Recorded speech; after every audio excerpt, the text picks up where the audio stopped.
Hey ladies and gentlemen, mambo vipi? Natumai kwa mko poa na mko fresh. Welcome once again kwenye HTTV online. Kama dawa, lengo letu ni moja tu, kuweza kusaidizana na kuweza kuhakikisha kwamba tunatoana kwenye sehemu moja kwenda kwenye sehemu nyingine. So leo tutakwenda kupima ni jinsi gani ya kuweza kuplay video ya 4K, ama unaweza kuwa umeshoot video yako kwenye 4K ikiwa kwenye kamera, ikiwa ni kwenye simu, afu ukataka kuiplay. Mwisho wa siku inakuletea madoido ya kusema kwamba haiwezi kaplay, labda kutokana na ukubwa wa video yako. So unaweza kuwa umeshakutana na tatizo kama na hili, una play video yako na crash kama na hii. So leo nitaka nikuonyeshe tu simple way ya kuweza kufanya video yako play kwenye VLC, hata kama ni 4K ikaweza kuplay vizuri bila kuwa na shida yoyote.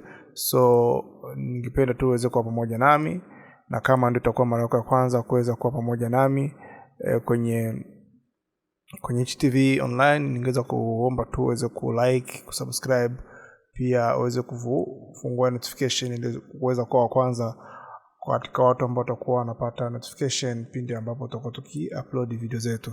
So bila kuchelewa, acha tuweze kuanza video yetu moja kwa moja. Kama kisi unavyokwenda kuona hapa, resolution yetu ya video inaonyesha kabisa kama tu kwenye 4K, na wakijaribu kuiplay inakuletea ni black screen pekee yake. So bila kuchelewa, ningependa kuweza kuenda kufungua VLC moja kwa moja, alafu utaweza kuona hapa juu utaingia kwenye tools, alafu utachuka chini kwenye preference, utafungua, alafu uta click kwenye input and codec, uta click hapo, alafu hapa chini kwenye hardware accelerated decoding, hapo unafinya una click, kisha utatia hapa kwenye disable, then utafinya save.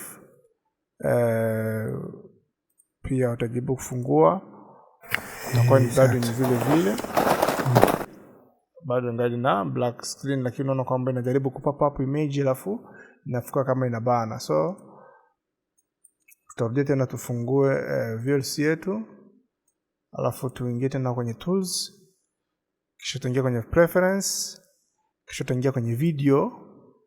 Hapa chini kwenye output utakliki kuliko automatic, utaweka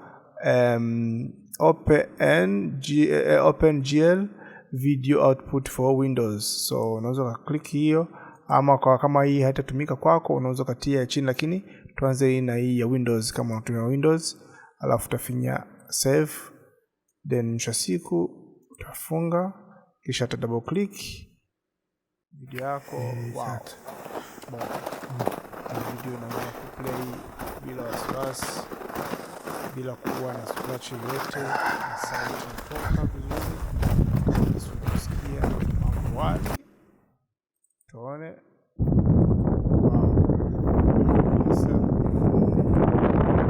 Super. So shade